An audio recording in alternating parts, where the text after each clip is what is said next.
Hello chess friends and welcome to Zarov's chess channel and welcome to our Garry Kasparov saga. So in this series we're following Garry Kasparov's life and his chess career from the year 1981 to 2000. And today we're continuing the series with a great game played by Garry Kasparov with the black pieces against Larry Mark Christiansen in the King's Indian. So Garry was really a beast in the King's Indian, and the 4-pawn attack was played. The 4-pawn attack can be really annoying sometimes to handle. I'm sure that King's Indian players know what I'm talking about. It can be really an annoying opening because white gets this pawn storm in the center. Then if you don't react correctly, you simply get pushed away by these pawns. You don't know where to move your pieces. So it's really a cool game that Garry Kasparov has played here, but also an instructive one. And I've used this game already in one of my tutorial videos, how to play the King's Indian against d4. So you can also check out my King's Indian series. I think if you have troubles to play against d4, I can help you out. I have created there 45 videos, so you can really check them out and have a good preparation against d4. So as I said, 4-pawn attack, there are certain rules and how to break the pawn chain. So let's check out now the game. d4 played by Larry Mark Christiansen, and here knight to f6. So we have c4, g6 played by Garry, knight to c3, bishop to g7, and e4. So this is the main setup, d6, and now comes this 4-pawn attack with f4. Okay, the best way here to proceed is first to castle. So you shouldn't break pawn chains if with your king in the center. So after knight to f3, now it's time to break the pawn chain, because it's simply too much pressure now in the center. You shouldn't play passive moves, and the pawn chain is of course best to break in the center. So the centralized pawns are of course d4 and e4. So first c5. If d takes e5 happens, then you can play queen to f5 with knight to e4 ideas. So this shouldn't be a problem, this particular line for you. So although it has been played in top grandmaster level, but I think this move queen to f5 solves your positional problems. Now Larry Mark Christiansen played the move d5. So again, we're breaking the pawn chain in the center with the move e6. You shouldn't play e5 because then you risk f takes e5, d takes e5, and white is continuing the game with a supported pass pawn. So you see, you should then maybe play some kind of a blockade with knight to e7, knight to d6, but it's a really weird position here for black. So that's why e6, cracking the position. We have d takes e6. There is also this very aggressive line with move e5 immediately. I had really my troubles in this particular line, but here d takes e6 was played, and now f takes e6. So there are now two choices here for white. White can play bishop to e2 or bishop to d3. What I like most of the times is the move bishop to d3, and this was played in the game. But after the move bishop to e2, it's really time to make sort of a normal setup with knight to c6. Don't be scared so much about this move knight to b5 to attack your d6 pawn, because also the e4 pawn is hanging. But after castling, we should probably here go into a normal setup with bishop to b7, then maybe maneuver the knight somewhere and try maybe a d5 pawn break. So that would be our main goal in these types of positions. So, but here Larry Mark Christiansen played the move bishop to d3 after knight to c6 castling. There is now this good line that we can play knight to d4. So the problem is now for white with the move bishop to d3 instead of bishop to e2, the bishop cuts off the connection between the queen and the square d4. So now we can cement our knight on a very active square. This wasn't played in the game, but after knight to d4, c takes d4, you see, and maybe something like knight to e2. Now suddenly we have this this supported pass pawn with the move e5. So after f takes e, d takes e5, we really have a compact position here, and now it's white that has to create the blockade with the bishop here against this supported pass pawn. If this game goes into an endgame, believe me or not, this is a completely winning endgame, as we have the supported pass pawn. So you should imagine this position without minor pieces, or without the queens, bishops, knights on the board. Now it's a completely winning endgame. So here after the move knight to d4, knight to g5 was played by Larry Mark Christiansen. The idea is to simply stay with the many pieces on the board. In the game we have e5.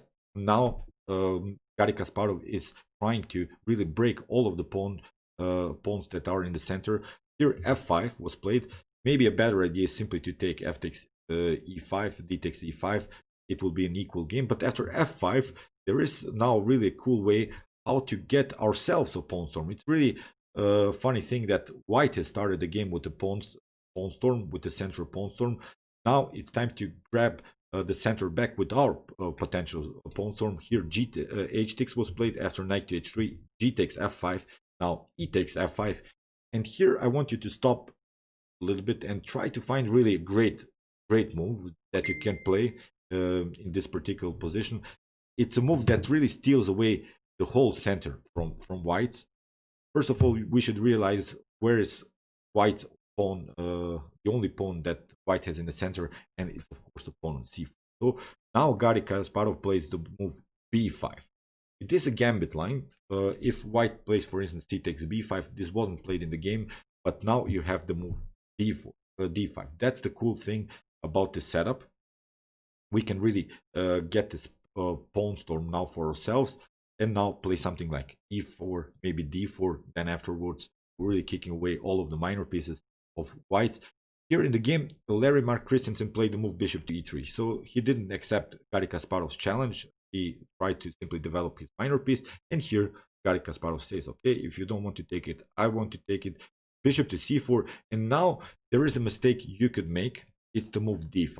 d5 is risky because we can simply play bishop takes d4, and after e takes d4, the problem is now, it seems so that both pieces are hanging, but the problem is knight takes d5 can happen, and after knight takes d5, queen to b3, and there is no good way how to protect your knight anymore. You're pinned by the bishop and the queen. You cannot play bishop to b7. That's the main problem. The bishop is hanging. There's no other piece that can protect the knight on d5, so that's why you should be first patient for a little bit. After bishop to c4, now king to h8. Here played by Garry, and now it's maybe time to push the pawn on 5. Here in the game, bishop to d4, we have c takes d4. Still, you see, Garry Kasparov is continuing the game with these 3 connected centralized pawns.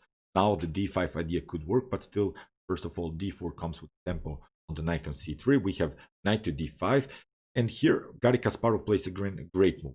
Bishop to a6. He doesn't want to take, of course, knight takes d5, bishop to d5, because you lose the tempo with the rook, and now there is this threat always, maybe g5, g4, g5. That would be a tactical possibility. Then to sneak in with the queen to h5, because we're lacking a little bit of defenders, and we have this light square problems in front of our king. So that's why here Garry Kasparov, after move knight to d5, found a really great way how to compete, and he deflected the bishop here with the move bishop to a6. If bishop takes a6 now happens, then we can simply take knight takes d5, and after queen to h5, queen to f6 is not a good choice. Maybe here rook to b8 immediately, counter-attacking. Maybe after g4 we could simply take the pawn on b2. But as I said, this was maybe a better continuation for Larry Mark Christiansen. Simply accept the challenge with bishop takes a6. In the game, he tried knight to f6, which was a bad choice. Now Garry Kasparov simply takes bishop takes c4. There are now 2 targets, of course, the knight on f6, but also the rook on f1, and the knight has to retreat. Knight to h5 was played, and now Garry Kasparov simply takes. Bishop takes f1. We have queen to g4. Risky choice again by Larry Mark. Here, queen to d7 protects everything so far, and now rook takes f1. So, okay, this position is not so easy to defend. You have to be careful. Here in the game, Garry Kasparov played d3, which wasn't the best of moves. He should proceed maybe here with rook to f7, simply trying to defend this with the rook.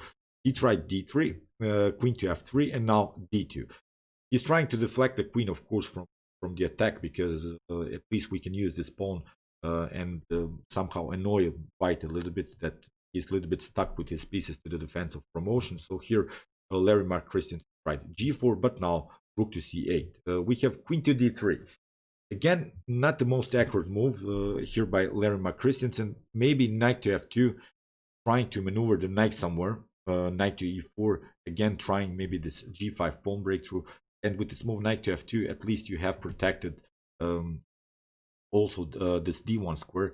And the problem for black is that black cannot move immediately the pawn maybe to e4 or d5. There are more tempos to make in order to make progress with the pawns. So after move queen to d3, here queen to a4. Now Garry Kasparov gets the queen very, very active. I got a challenge on lichess. I'm not going to accept it. now. Sorry about that. So queen to a4, we're attacking now the knight, and here finally this move knight to f2, but it comes a little bit late because here Garry Kasparov, I got challenged again. Sorry, dude. I'm not going to play now. Be later. Okay, after the move queen to d4, look, this guy is challenging now 3 times. I 3 times rejected the challenge. Okay, sorry about this. Queen to d4, we have queen to. He's challenging me the 4th time. It's unbelievable. I rejected his challenge 4 times, and he's still challenging. Okay, after the move queen to d4, we have e takes d4. Now Garry Kasparov has this. Okay, he has 3 pawns. It's of course not good to have this kind of position, but the serious threat is rook to c1 and a promotion queen. So here knight to f4, we have rook to e8, we have knight to e6, and here Garry Kasparov plays this idea. I'm getting 5 times. I cannot believe how someone can get 5 times, now 6 times rejected on Lee chess and still challenging. I cannot believe that. Okay, sorry about that, guys. I don't want to start over this video. I think I have covered so far good lines. So after rook to c1, we have knight to d1. So you see there are these troubles of promotion here. Garry Kasparov includes simply his bishop into the game. We have king to f2, now king to bishop to g5, supporting the pawn, and now king to e2. Here rook to c5, a very important move to get this also rook into the game. You cannot take so far because the knight is pinned. We have king to d3, and now Garry Kasparov maneuvers the rook on a better file here on the e file, because there is now the serious threat. Rook takes e6, rook takes e6, and then rook to e1. That's the main tactical threat here by Kasparov. Here knight takes g5, we have a takes g5, and now rook to f2. Okay, here Garry Kasparov realizes that he will probably lose this pawn on d2, so that's why he gets this rook very active, at least on the 4th rank. We have h3, and now comes the check. Now we can create some further checks on the king, but now the king is too far away from the action. Rook to e2. Now you cannot prevent any more black from promotion here. Rook to f3, and here finally rook to e1. The knight is hanging. Here Larry Christiansen tried to counterattack with f6, but not a problem. Garry Kasparov finds really a great move.